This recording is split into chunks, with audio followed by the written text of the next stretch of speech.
Awang Hashim, Perikatan Nasional, yaitu ahli pembangkang, menyoal jika Perdana Menteri tidak boleh terima kritikan, sangat halus jiwanya cepat goyah.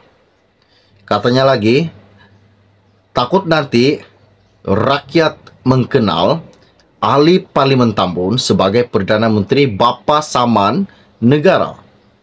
Apakah yang dimaksudkan dengan perkataan ini? Saya ulas sekali lagi. Awang berkata, saya risau nanti rakyat mengenali ahli Parlimen Tambun sebagai Perdana Menteri Bapa Saman Negara. Seperti mana yang telah kita tahu bahwa baru-baru ini Anwar telah menghantar surat tuntutan saman kepada Awang disebabkan satu ucapannya baru-baru ini Awang mengatakan Anwar lebih kejam berbanding bekas Perdana Menteri Tun Dr. Mahathir Mohamad. Itulah yang dikatakan Awang, dan Anwar telah mengirim surat tuntutan kepada Awang sebanyak 2 kali. Ini salah satu isu yang menggemparkan, di mana hari ini Awang mengatakan bahwa Tambun sebagai Perdana Menteri Bapa Saman Negara. Jangan sampai semua rakyat Malaysia mengatakan bahwa Perdana Menteri adalah seorang Bapa Saman Negara. Ini yang sangat-sangat mengejutkan dan sangat-sangat panas pada hari ini buat seluruh rakyat Malaysia. Pastikan Anda tengok video ini sampai habis supaya Anda tahu isu-isu yang menggemparkan di dalam channel ini. Oke, baiklah, sebelum saya meneruskan isu yang tergempar dan terhangat pada hari ini, mohon kiranya pertimbangkan tolong tekan butang subscribe dan sharekan video ini. Terima kasih semua. Baru-baru ini, lebih kurang 10 menit yang lepas, media ini berkata, seorang ahli Parlimen PAS yang sedang berdepan tindakan undang-undang daripada Perdana Menteri Anwar Ibrahim menyindir pengurusi Pakatan Harapan itu. Awang Hashim, yaitu Perikatan Nasional Pendang, menyoal jika Perdana Menteri tidak boleh terima kritikan, sangat halus jiwanya cepat goyah. Katanya lagi, saya risau nanti rakyat kenal ahli Parlimen Tambun sebagai Perdana Menteri Bapa Saman Negara. Awang juga berkata demikian semasa membahaskan Belanjawan 2023.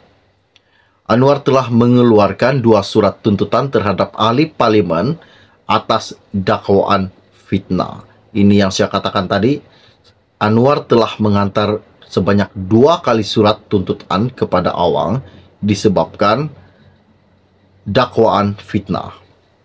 Surat tuntutan pertama atas kenyataan Awang minggu lalu yang menggelar Anwar Ibrahim sebagai Perdana Menteri yang lebih pendendam berbanding musuh ketatnya Dr. Mahathir Mohamad.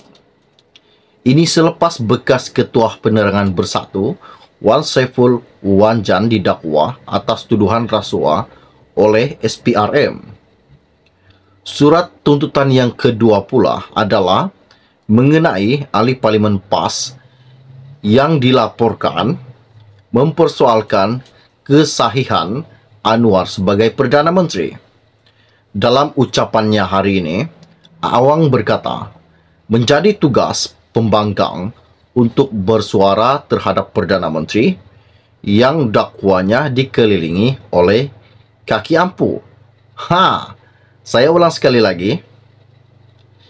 Awang berkata, menjadi tugas sebagai pembangkang untuk bersuara terhadap Perdana Menteri yang dakwanya dikelilingi oleh kaki ampuh. Sementara itu, Muhammad Misbahul Munir Masduki, PN Parit Bundar, ketika mencilah ucapan Awang, bertanya mengapa Anwar tidak menyaman individu lain yang memperlekehkan Perdana Menteri itu. Apa yang dikatakannya? Kalau Tambun boleh saman ahli politik kerana isu fitnah, tapi dalam masa yang sama tidak berani saman seorang lagi pengampu terhebat di dunia yang menfitnah Tambun sebagai LGBT. malah melakukan mubahala, kata Muhammad Misbahul. Ada betul katanya. Mengapa Anwar tidak berani menyaman ataupun tidak mengeluarkan isu saman terhadap seorang ahli yang mengaku terhebat di dunia yang menfitnah Tambun sebagai LGBT. Apakah yang dimaksudkan dengan LGBT? Pastikan Anda tengok video ini sampai habis supaya Anda tahu apa LGBT. Mubahala juga dikenali sebagai sumpah laknat. Tidak jelas siapa yang dimaksudkan oleh ahli parlimen Parit Buntar itu. Anwar telah dipenjarakan atas tuduhan meliwat Saiful, sementara Anwar mendakwa tuduhan itu bermotifkan politik sebelum dia diberi pengampunan tanpa syarat pada 2018. Pada 9 Februari lalu, kes saman fitnah oleh Anwar terhadap Razman Zakaria selesai apabila Pesuruhanjaya PAS Perak itu membuat permohonan maaf secara terbuka kepada Perdana Menteri di Mahkamah Tinggi Taiping. Saman berkenaan berhubung ucapan Razman yang didakwa mengaitkan pengurusi Pakatan Harapan itu membawa agenda songsang lesbian, gay, biseksual, dan transgender LGBT. Inilah yang saya maksudkan. LGBT ialah lesbian, gay, biseksual, dan transgender. Sangat menggemparkan kan? Razman selaku defendant tunggal yang membacakan kenyataan permohonan maaf di hadapan Pesuruhjaya Kehakiman Nur Ruwena Muhammad Nurdin berkata, ucapannya itu telah menyinggung perasaan dan menfitnah Anwar. Ini salah satu isu yang mengejutkan buat seluruh rakyat pada hari ini. Namun isu yang sangat-sangat menarik ialah di mana Anwar telah menghantar surat tuntutan kepada Awang. Dan apa yang Awang katakan, jangan sampai seluruh rakyat Malaysia menganggap Anwar Ibrahim, Perdana Menteri ke-10, ialah seorang bapa saman negara. Ini yang Awang maksudkan dan inilah yang Awang memberikan peringatan kepada Anwar sebagai Perdana Menteri ke-10 Malaysia. Okey, baiklah. Jangan lupa tinggalkan komen anda di dalam channel ini. Setakat share info ringkas dari saya. Jangan lupa bantu tolong tekan butang subscribe dan share video ini. Kita akan berjumpa lagi. Salam jumpa dan salam kenal. Bye-bye.